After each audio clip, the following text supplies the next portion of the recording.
दिल्ली पर जो बिल आज राज्यसभा में आया है, अभी अभी खबर मिली है कि वो पास हुआ है।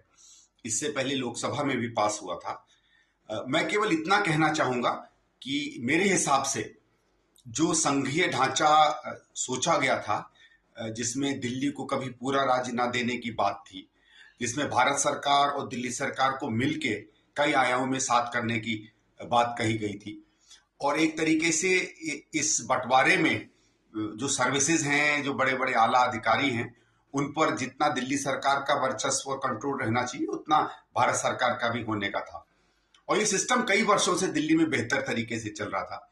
दुर्भाग्य से जब से केजरीवाल यहाँ आया है, उसने केवल और केवल राजनीति देखकर, जिस बदतमीजियों से, जिस गैर संवैधानिक व्यवहार से उसने दिल्ली को चलाने की कोशिश की और भारत सरकार से बार बार झगड़ा कर कर केवल राजनीतिक फायदा उठाने की बात की, इसी कारण से ये बिल भी आया। अन्यथा ऐसी किसी चीज की आवश्यकता नहीं थी।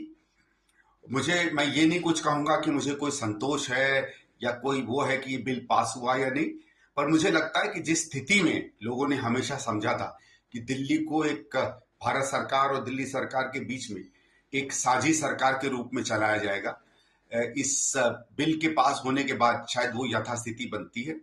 अब मैं आशा करूंगा कि फिर से रोने धोने और उल्टी सीधी बातें करने और बयानबाजी के अलावा कोशिश करेगा केजरीवाल को, जो 9 साल में उसने काम नहीं किया है दिल्ली में, कम से कम ये बचे हुए 1 डेढ़ साल में कुछ तो वो काम दिल्ली के लिए जरूर कर पाएगा।